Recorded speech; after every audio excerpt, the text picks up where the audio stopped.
You're listening to the Paranormal UK Radio Network.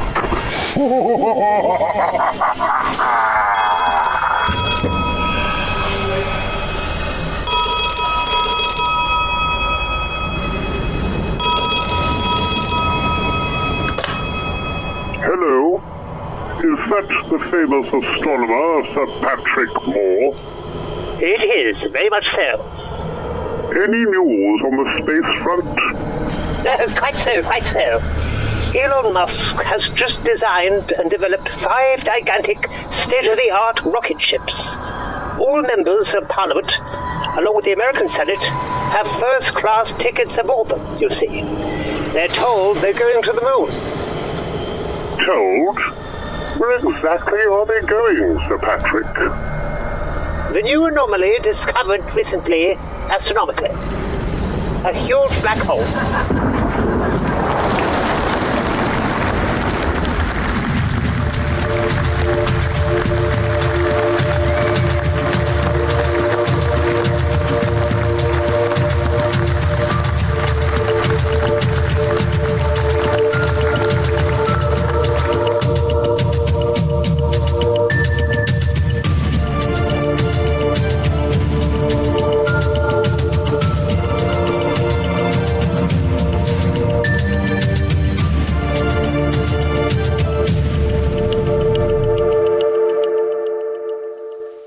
Welcome to Twin Souls. Twin Souls is brought to you in association with the Paranormal UK Radio Network, your hosts, Philip and Ronald Kinsella.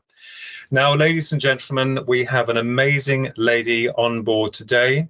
Her name is Maria Anna Van Driel from Germany. And let me tell you about Maria and her work, because she's an author, a journalist. She also is a podcaster and creator of the magazine and website of The Next Truth, where science and myth meet, and also The Next Truth, Young People's Science.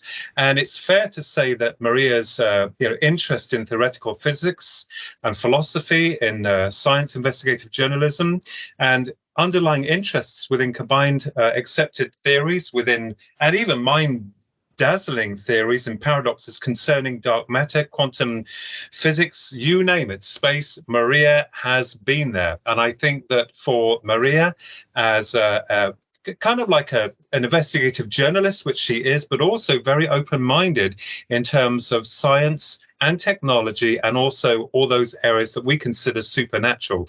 So welcome on board, Maria. How are you?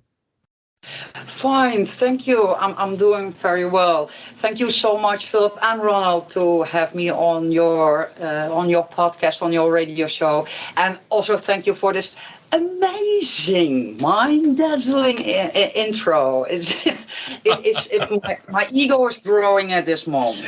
Oh, do you know, well, I have to say that I've known you, Maria, for some time now, and you're such an interesting and very intellectual lady. You know your stuff, and even if we don't know certain areas, I think it's really good to postulate and go into these theories with an open mind. So tell us, Maria, how did it all start for you? Where did it all begin with this varied interests in the paranormal and science? It all started with a book that I tried to write. Well, I did wrote it and I did publish it.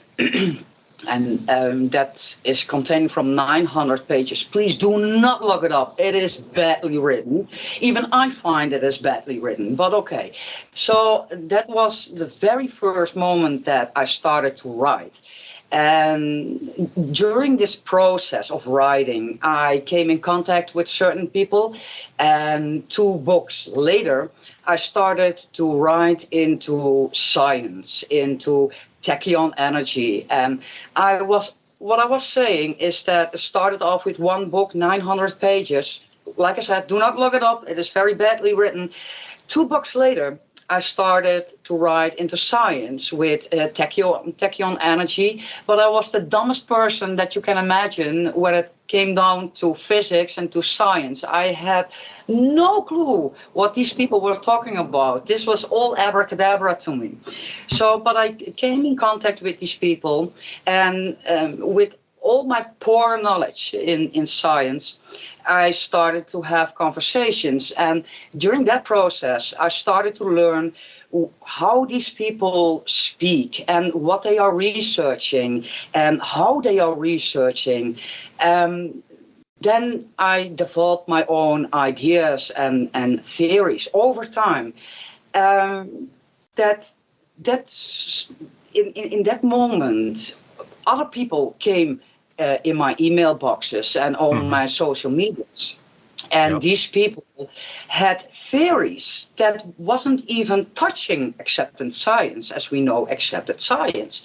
So people were saying like, these people are no scientists. This is pseudoscience. And I was going like, what the heck? These people have amazing theories.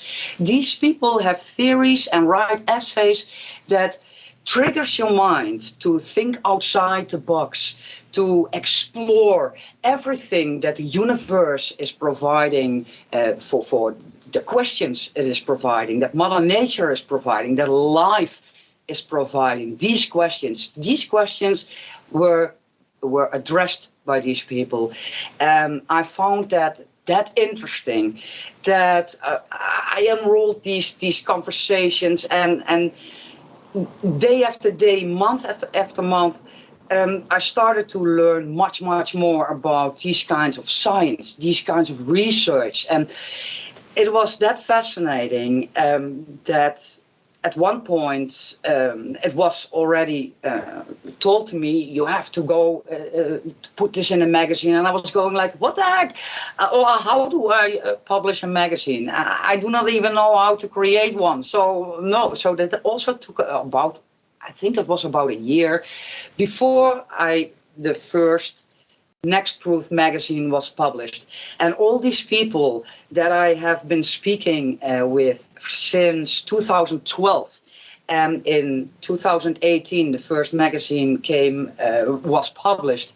All these people, their theories, there was like an explosion of new science and out of the box thinking, and I simply couldn't stop. So, and that was about, I believe it's now 4 years or 4.5 years ago that the first magazine was published. So that is in a nutshell how the first magazine of the Next Truth, came alive.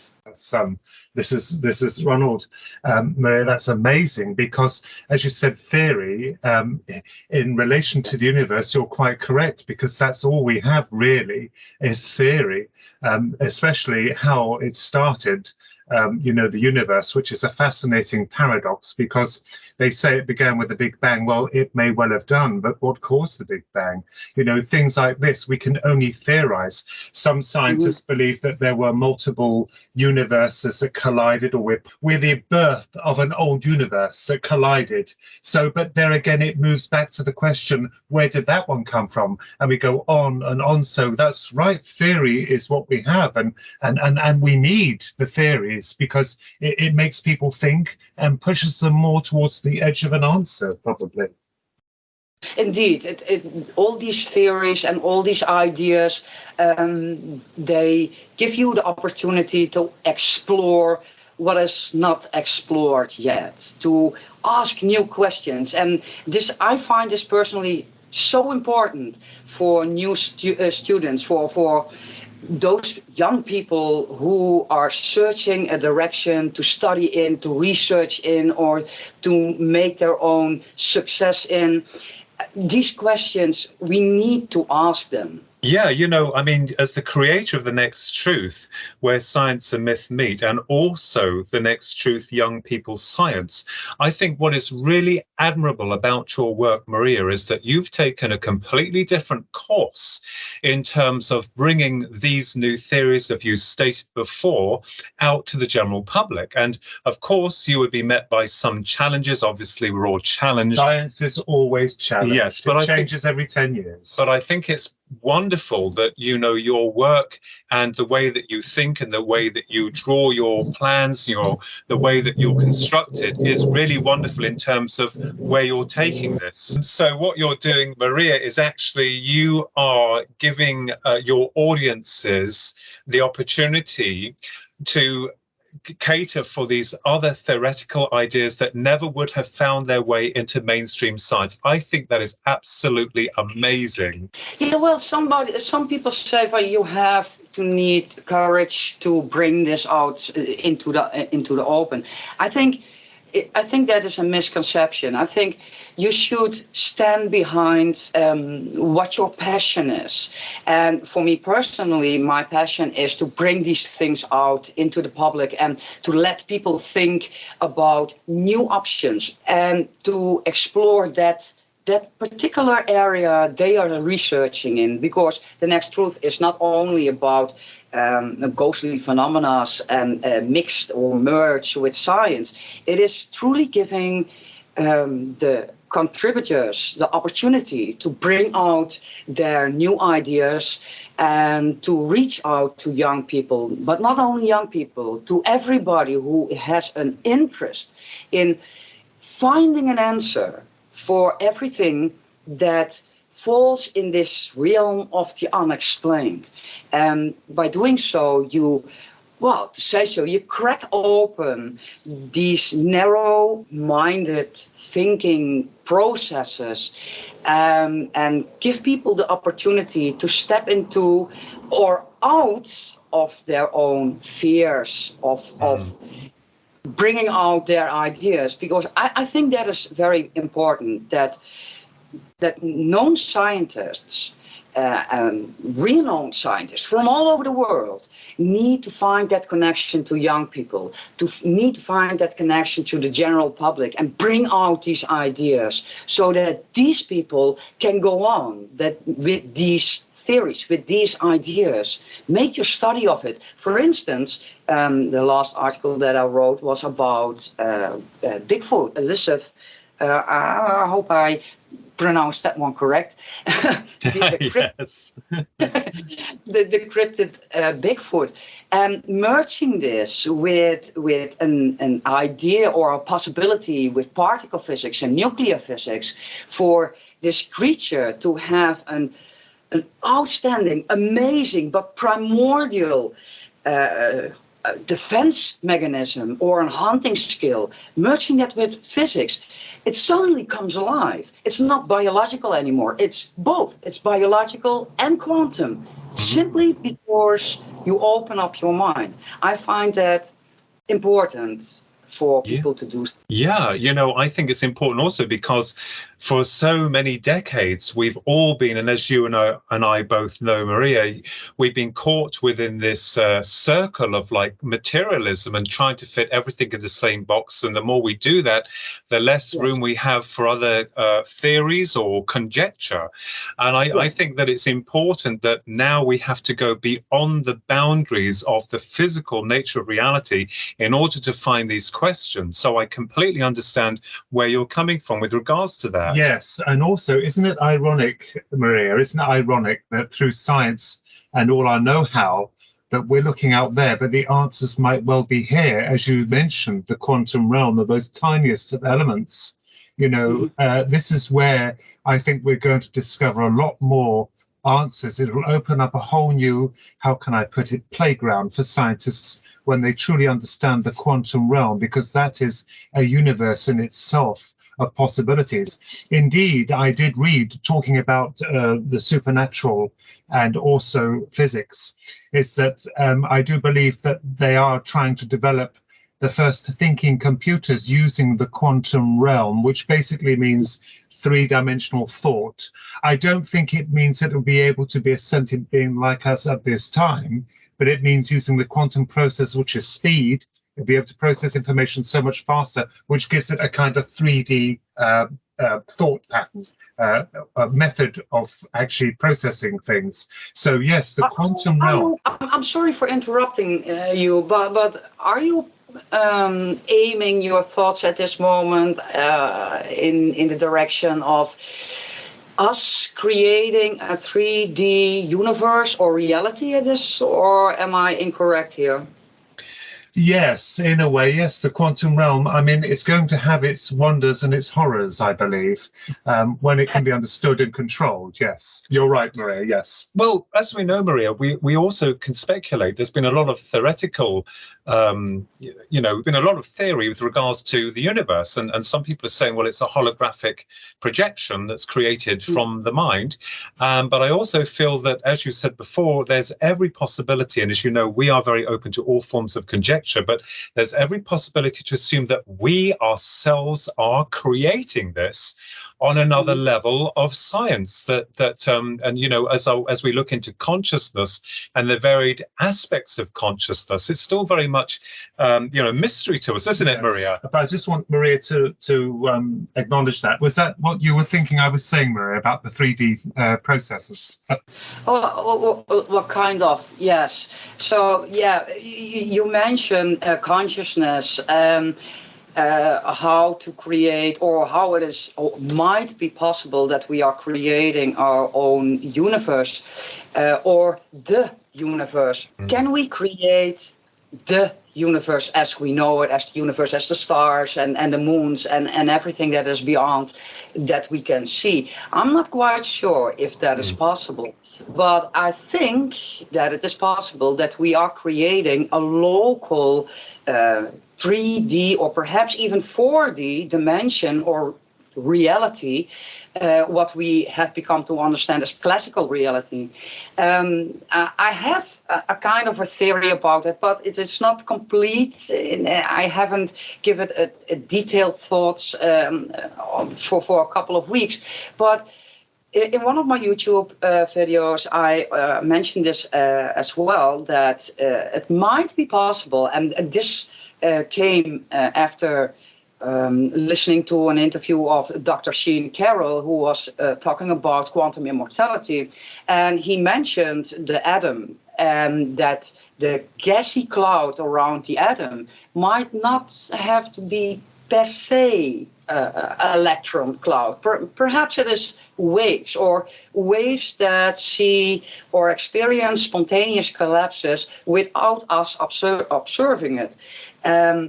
That by means of this wavy, spontaneous zillion collapses we do not observe, it gives particular clusters of quark-gluon plasma, or perhaps atoms, I don't know, gives it a position in our classical reality. So if we can do so, or do this without our consciousness, that it might be a possibility that we are creating local universes, meaning perhaps I'm going too fast. Am I going too fast? No, carry on. We hope you carry on. Please interrupt me when I do so, because I tend to go rambling on and on when it comes down to these kinds of things. But what I was thinking was, if our atoms, if we do so or can do so without our consciousness, without our awareness, it might be possible that somehow we are emitting amplified electron waves into an area that we are located, or that our cluster, what we have become to understand as the human body, is being present.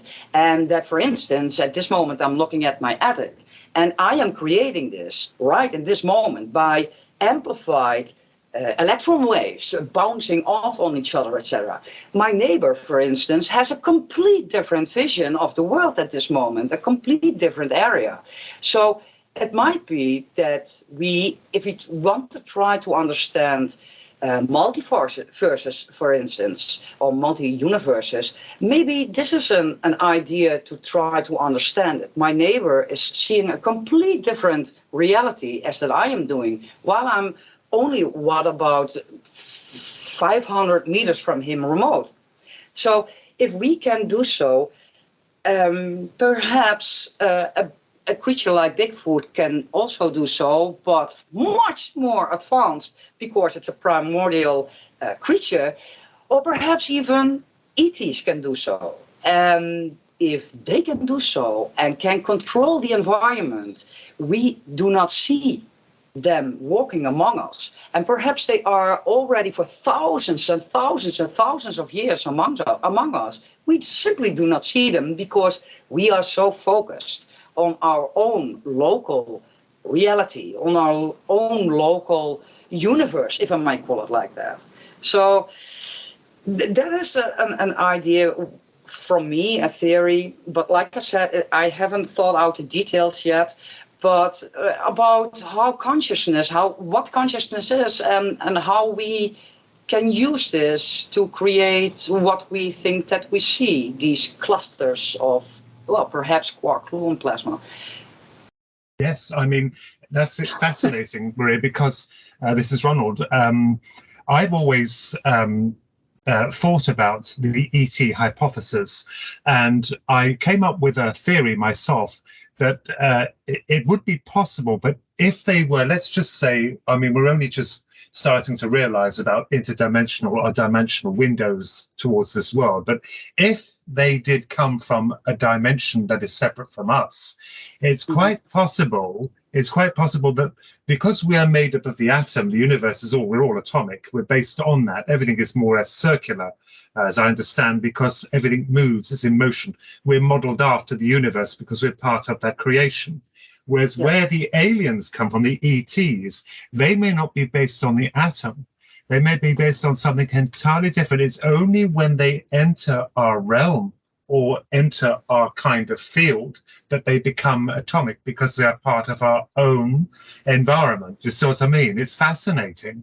You know, their makeup may be completely separate from us until they enter this realm, hence why they may look different to us, that they respond differently. These ships respond differently. It's only a hypothesis, but I think, like you said, theory, thinking about things is fascinating. When you push that boat out, you know, you're spontaneously accepting new ideologies, that things are quite different, and it's lovely to embrace different theories.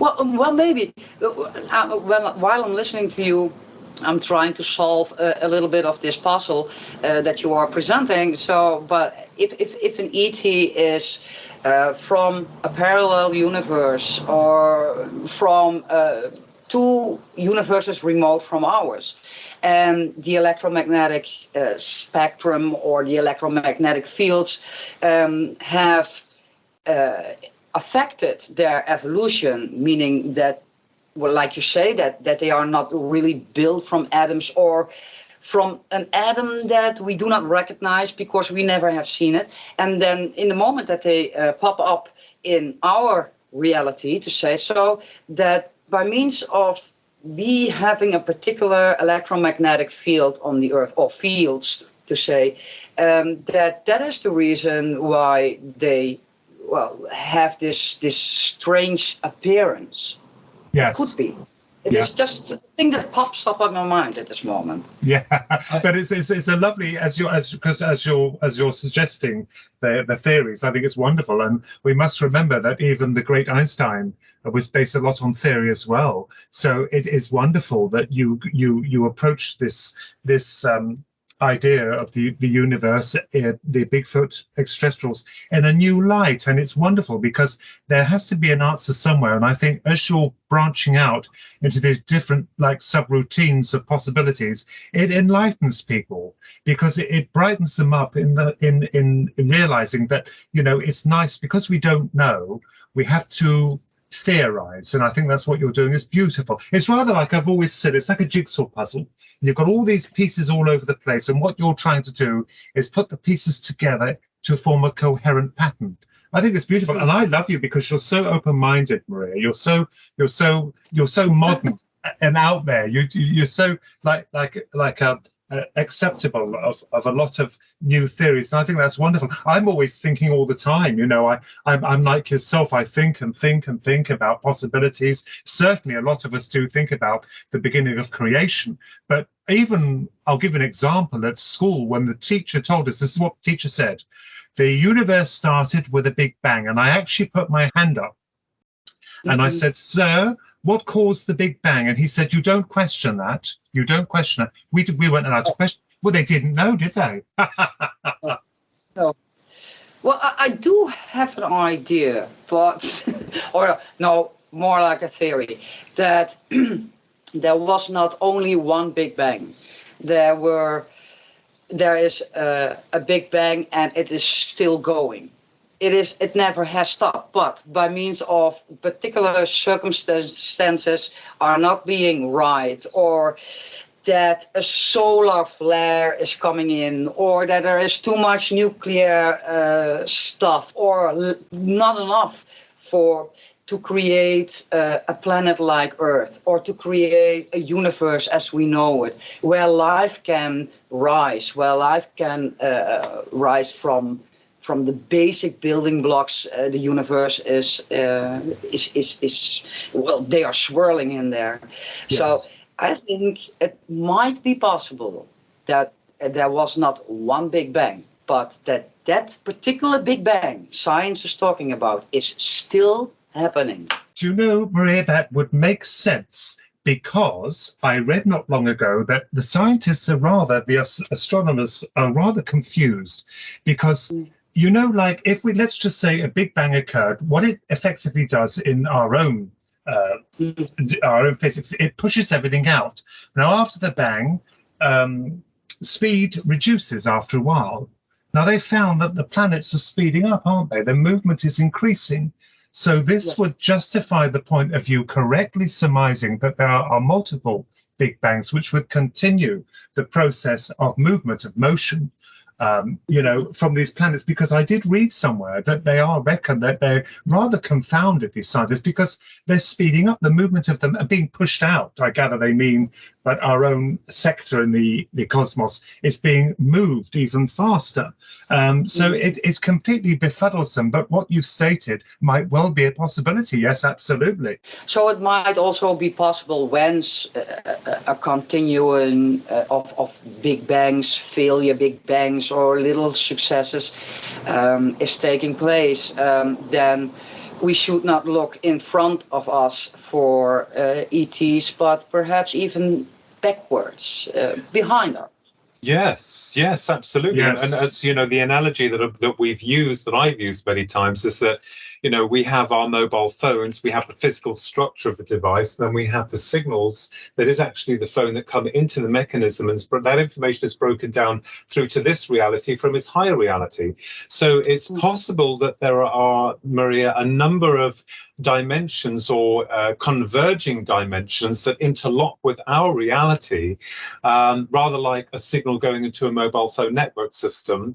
And then, of course, we can't touch it, we can't see it, but it can temporarily enter this reality for a short period of time before it goes out, because it is not meant to be here, but it can integrate on some type of level. I think that is so fascinating, and it's amazing because, your mind works scientifically, but also to the point where you're very encompassing of alternative theories and ideas. And even if those ideas and theories are kind of like in the, what most scientists would say, wacko box, but hey, science has to start somewhere. Yes, correct. Science starts with questions. Science starts with exploring ideas, and perhaps this question was born during a dream of somebody. I believe there were a couple of scientists in the past who have done so, and researching the questions, they popped up in dreams. And science should be an amazing thing, and explore everything that is not known. If you constantly explore what is already known and put a similar question to a question that is already being asked next to that and try to research, you always come back to the point of what people call is accepted science. You always come back to that point. You do not move forward. So if you want to move forward, you should follow your passion, that one question that nobody can answer, and of which people say it is pseudoscience. It is woo-woo stuff, to say so. That question, that you should follow, because that is your passion. That is where science is being born. in that question. Yes, absolutely. It's like a loop, isn't it? It's going round and round. What are your thoughts, Maria? Now, I've always been interested in time travel.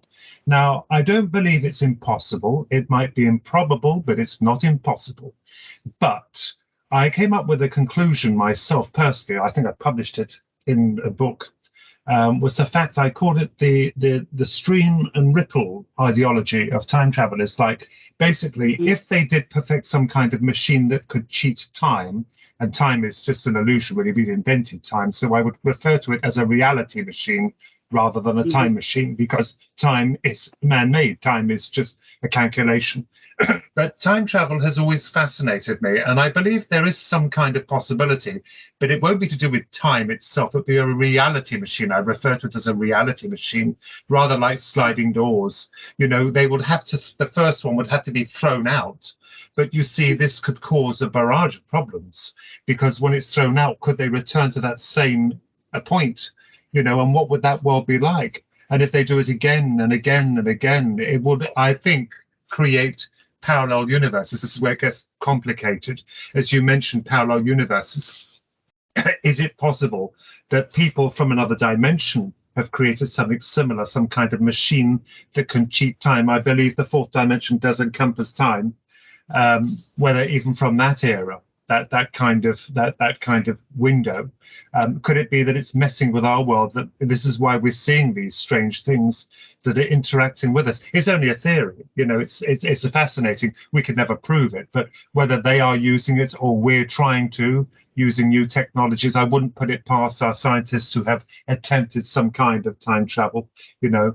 Well, it is, unless there is counter evidence that it is absolutely not possible, I think it's possible.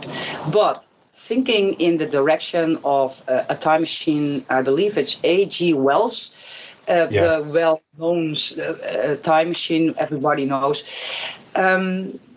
I don't think that we should think in that direction, but as a personal thought, Yes. I think we should think in the direction of transmitting controlled or manipulated information through light. Well, yeah, there you go, into Einstein, among others. Let me give you an example of why I think that it is possible. Like you said, that there are perhaps parallel dimensions or worlds, whatever you may call it, that those creatures or humans or beings are interfering in our classical reality. When I was a young girl, everybody knows these things, that it's a globe, and there's the world map is on there, and there's a light in there. It's like a night light, the night light. Yeah. So as I was a little girl, I had this globe next to my bed. This globe where the world map is drawn on, and there's a light in there. That night light was also standing next to my bed, and I looked at that globe. I was fascinated by this world map, but somehow in an odd way, in an odd manner, it always was turned to, or I turned it to, this continent of Africa. Oddly, I never knew why that was, but I was fascinated by this continent. Decades later, when I became an adult and I was married and I had my kids, I traveled to Africa. I lived there for about 3 years. And in between, I was a night guard. And this is a very odd story, but it has also to do with time travel, so please bear with me. And I had this company phone, and I was one of the buildings that I secured. Everybody was going home, this office, and I closed the windows, turned off the lights, and locked everything up behind everybody when everybody was home. So I was walking in this building, and my phone company rang. And I picked that up, and the only thing that I heard was, and then it was silence. Nobody called. So I called this number, but this number was not recognizable. a few steps later, literally a few steps later, in that same building, my company phone rang again. Then there was this dead silence, and suddenly, nothing. The third time that it rang in that same company, in the same building, I heard again this dead silence. And then suddenly in the background, a female voice, very faint, very in the background. Yes, contact. I tried to call back this number. This number was not registered. Nobody of my colleagues had called me, and my boss also didn't call me. I wasn't, this phone should never had rung 3 times in a row. That number wasn't there.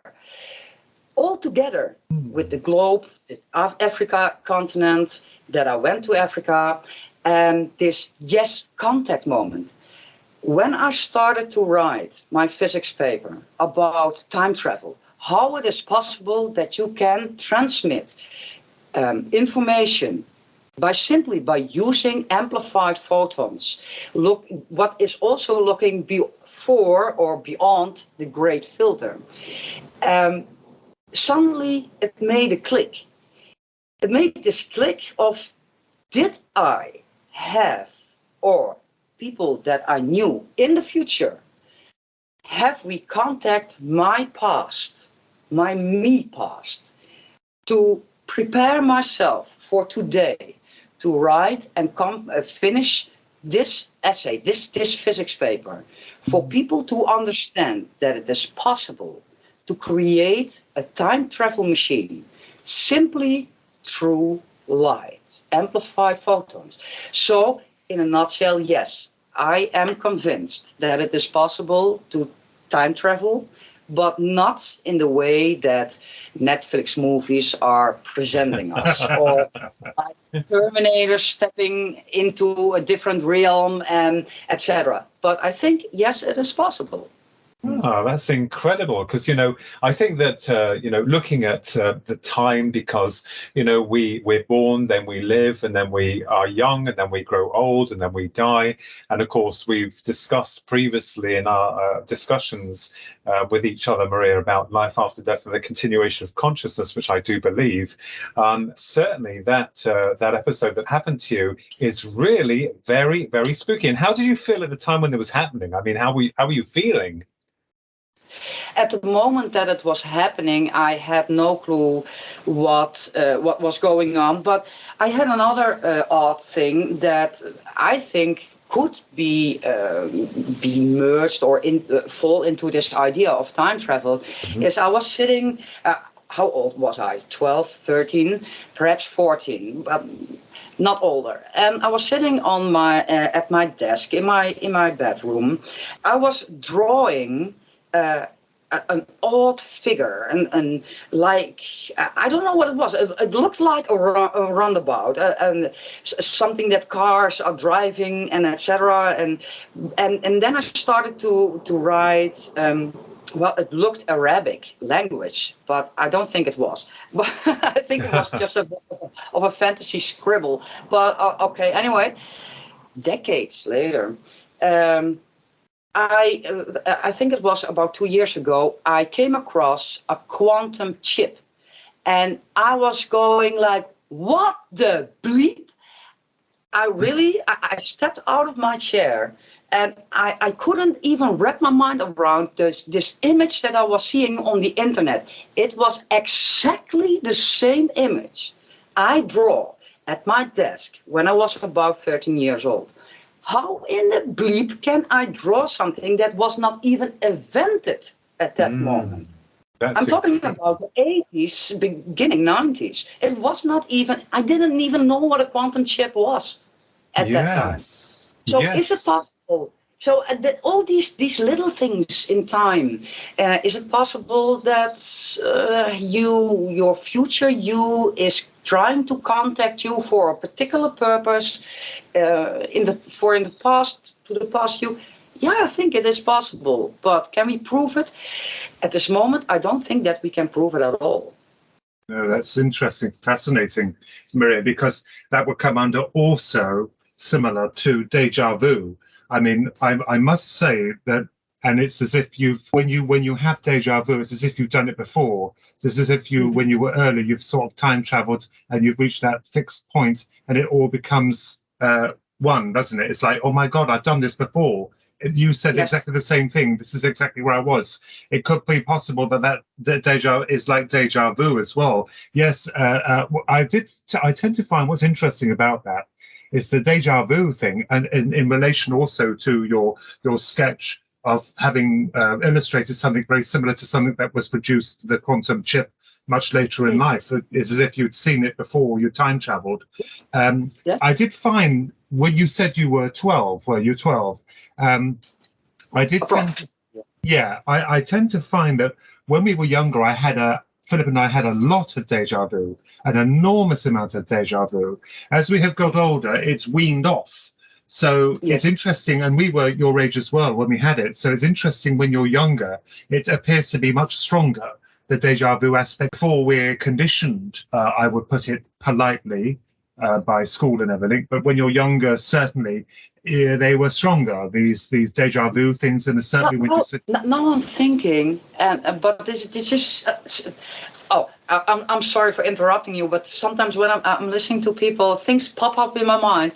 And when you say that this age of 12, 13 years old, that people are experiencing more what they call it, the paranormal phenomena or the unexplained phenomena, perhaps this is a moment in somebody's life, everybody's life, that we are transforming.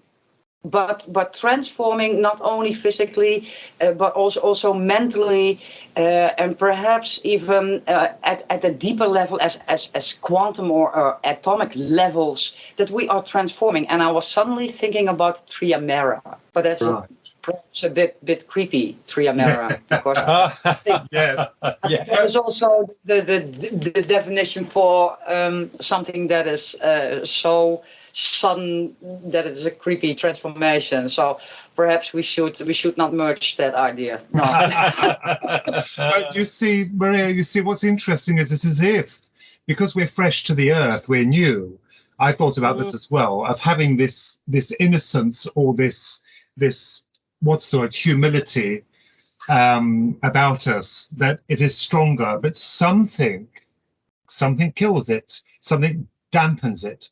And I don't know what that is. We're looking for the answer for that. Something does drive it down. It slows down, whether it's because the cells in our bodies mature or whether we mature, we get dogged down with ideologies. We don't know. But the point is, it did happen. It does happen. And it's, as you said yourself, when you were young drawing this illustration, you illustrated this picture and it turned out to be some kind of quantum chip. It's fascinating. And of course, the call you had before with this lady who said contact, fascinating. Yes. And also, isn't that interesting that when you were intrigued with Africa, you were always intrigued, and then you end up living there for 3 years? That's amazing, isn't it? It's as if it was meant to be. Yes, that is the reason why at a later stage in my life, that all these little events that I did not put any attention to at that moment, because I wasn't aware of that something might have happened or was happening at that moment. But later in time in my life, these things, events popped up, and a complete puzzle was almost like that, was falling in place. And still, I don't know what it means, and if it really means something, or that is my imagination. I cannot prove it. I only can tell the story what I have done back then, when I was younger, and what I have learned over time, and the moments that, revelation. I don't think that is. I think it's a big word for that, but I cannot prove it. But I can also. Stories. Yeah, well, Maria, I think it's the same as sometimes you'll find that when you've got a problem, within your mind, and then you release it, and more times than not, that problem seems to resolve itself. Or, for instance, if you have some kind of dream, or you want to know something, or you want something to happen, and then you release it or you forget about it, it seems to come back round again, not always in the way that you anticipated. So I believe that our consciousness, or indeed the real, I believe, essence of what we represent, I think that this may explain quite a lot of what's going on. But I think it's absolutely amazing, Maria. I just think that this whole pseudoscience, this paranormal, this is Ronald, by the way, this is fascinating, because if we look back in the past, Marie, you had John Dee, Queen Elizabeth I's, well, basically he was a wizard, basically, because at the end of his life, he was fascinated and basically consumed by this idea that he could talk to angels via mirror gazing. But the trouble is, they believed they weren't angels, they were demons. And you could go on and on about the wonderful nature of the pursuit of what people do to find answers, certainly through knowledge. John Dee used scrying, I believe it was called scrying, to try and get information. Esoterical nature. That's right. Yes, it encompasses a lot, doesn't it? It's something what Nostradamus also did, but he used not a black mirror, but a bowl of water, I believe it was. Yes, that's Scrying. right. Yes. So, Maria, tell us, where is all of this work of yours, this amazing research that you're doing, this amazing opportunity you're giving to other people to be published and read within your magazines? For you personally, where are you going with this, Maria? What is your purpose to all this? Where do you see yourself?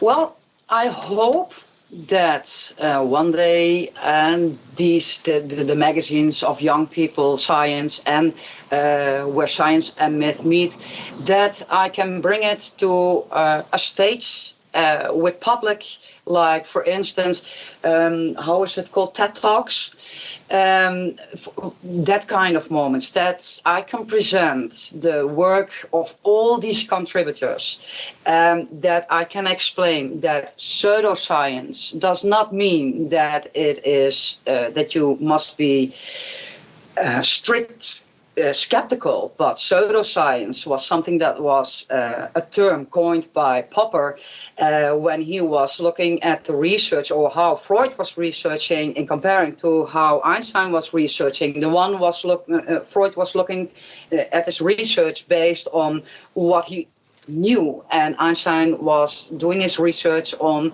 what he thought could happen. So Popper called this pseudoscience, what Einstein was doing, because his research wasn't based on accepted science. So, and I hope that these theories, these amazing essays, all these ideas that break open your, or, well, if I may call it like that, your narrow mind thoughts, that it can break open and explore every question that you had as a young child, that I can bring this to the public, literally, face to face, that I can tell people, can show people, this is what science is. Explore those questions you start off with as a youngster. So that is for the magazines that I have. Besides that, I have podcasts. The Next Truth has podcasts, and I want to build that even bigger, so that, I hope that I have one day a studio that people can come in. But this is a long-term idea. So let's start with the smaller steps and build that up. And that is what I hope that it is going to. I'm trying to work towards that. But I also have a pet project at the side, and that is psychology and clinical psychology, with a very odd approach. Well, my personal approach in that kind of thing. So a couple of things are walking next to each other, or are being built up next to each other. So it's just going to take some time. That is also the reason why that the magazines at this moment are seeing a temporary stop. In January 2023, I'm starting again. So in that period, from now till January next year, I'm trying to build particular connections and trying to build this dream up for the next truth, making the next, hopefully 2-3 steps higher up to the ladder. Oh, wonderful. And I think it's admirable. And in relation to the scientists, I would rather go with the theory than the practical, actually. I go with Einstein, just as you are practicing theory as well. And I think it's wonderful. I'm always, like yourself, I'm always thinking and thinking. And of course, as you stated, we only have so many tools to use. We have our mind, which is the greatest tool on this planet, and we have mathematics as well and theories, but I think it's wonderful. But what I am fascinated about is even our ancestors were seeking answers to things, and they would push to different kinds of science. John Dee, I mean, because it would be considered then in Queen Elizabeth I's time as necromancy, sorcery, heresy. They couldn't broadcast. It was only later on when it came out, when it was more accepted, that we found out that the very people who outlawed it were the people doing it, you know, seeking answers and not speaking to angels, by the way. They were actually turned out to be demons or demonic. But that's an entirely different field altogether. But that's there through their interpretation. That's right. It is a personal interpretation. As Maria always said, it's a personal belief. I don't think Maria is going to be conjuring angels or demons just this moment, Ronnie. Well, no, I don't think that I'm going to do so, no.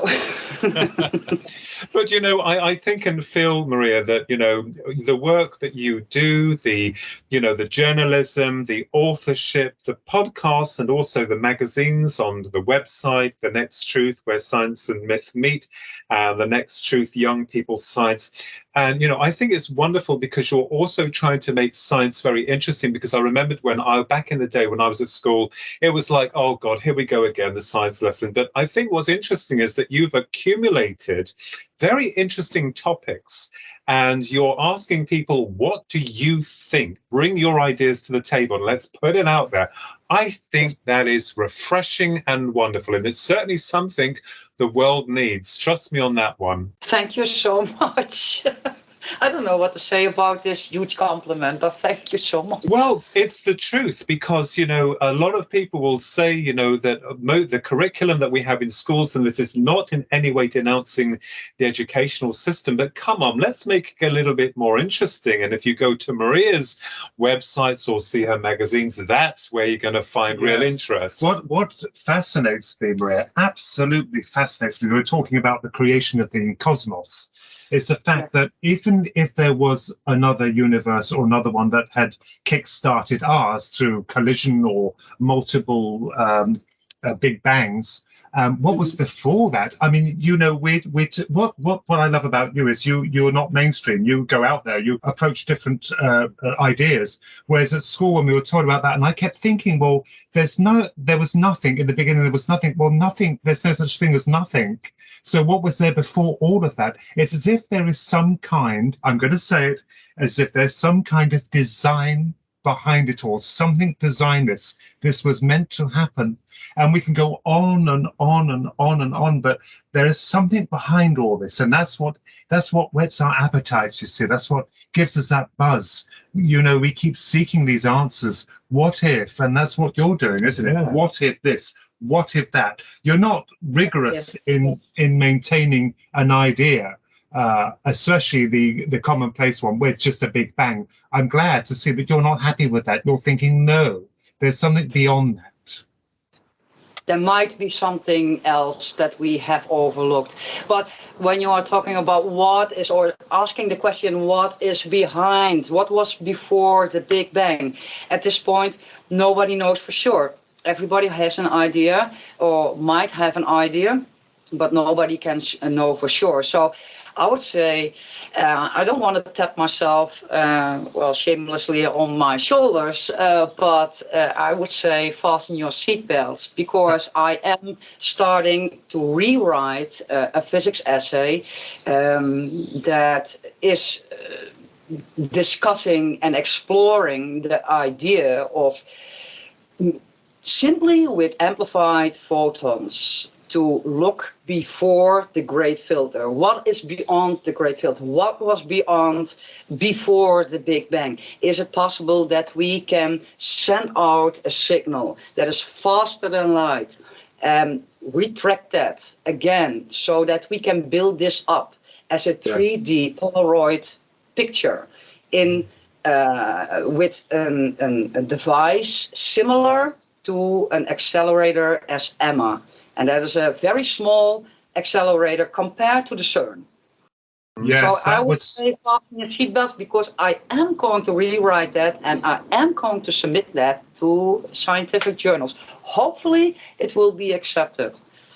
Wonderful. That would suggest containment, because with the beam bouncing, it would have to find some kind of model, some kind of edge or pattern, which that would be very interesting, very fascinating. And I don't believe you have to wait until it is rewritten and hopefully published by a scientific journal about how this is possible to shoot it into a particular area and then retract it so that we can build this up as a visual 3D or perhaps even a 4D holographic projection that we can see what was before the Big Bang. That would help. Absolutely, Maria. Absolutely. Do you know, Maria, we are coming to the end of the program, and how an hour goes so fast. I have, and Ronnie have enjoyed ourselves wonderfully. And it's been an intellectual treat to see how you grapple with these affairs. And that was a line from Professor Moriarty with Sherlock Holmes. But I have to say, Maria, tell us about the new projects. You've told us one that you're working on. What are you working on at the moment? And how can people find you? Well, at the moment, I am, like I said, rewriting. From next week, I'm rewriting this physics paper. And I am also doing the podcast. Of course, they are being recorded and broadcasted as scheduled. Hopefully, these podcasts are going to see a very nice studio full with artifacts of UFOs and ghostly things and Bigfoots, but all in science.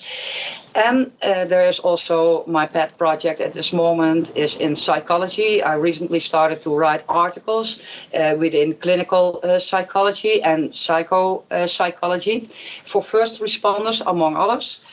Where you can find me, well, I am all over social media like Facebook, LinkedIn, Twitter, Mayway. You can also visit my website. That is www.nexttruth.com. That is all in one word, nexttruth.com. And there is also my email address of the Next Truth, just in case somebody has questions or has a theory or say, okay, this is the theory of the year and this should be in your magazine from January 2023. Well, we will make sure, Maria, that those websites and the email are placed onto the banner when we bring up your interview. And I have to say that you've also helped me as well enormously personally with allowing me, if I may be a little bit boastful, to say that you've allowed some of my theoretical ideas to appear in your most wonderful magazines where science, where science and myth meet in the Next Truth magazines. I'm very honored. Well, it is my privilege to work with your work. Oh, that is absolutely wonderful. And we've got to say, Maria, what an absolute delight to have you on radio. It's been really refreshing. And, we wish you the very best of luck with your scientific endeavors and also looking into the theoretical content of the what's, whys, wheres and hows and whens of everything. So truly very humbling. Yes, Thank you. it's like, do you know what it reminds me of? Us sitting in a living room on sofa, having a good discussion. That's what it's like. And I love anything alternative. As I said, my own book, The Digital Demon, I look into a number of questions regarding them, the aliens, or what we call alien, and the interdimensional approach, as well as time travel, hypotheses or theories, as I love it as well. But your work is magnificent, and we thank you very much for coming on our show, Maria. Thank you very much. Thank you for the compliment, and thank you for having me on your amazing show. Well, thank you, Maria. And ladies and gentlemen, you've got to check out Maria Anna Van Driel's work and her projects and her magazines, and look out for the papers. And I'm sure there's going to be some new books in the future. Yes, they're going to reboot, as she said, the magazine in 2023. So yes, look out for that. And that just remains for me and Ronald to say, stay safe, keep your eyes peeled to the skies. And you've been listening to Twin Souls in association with the Paranormal UK Radio Network. And God bless all of you.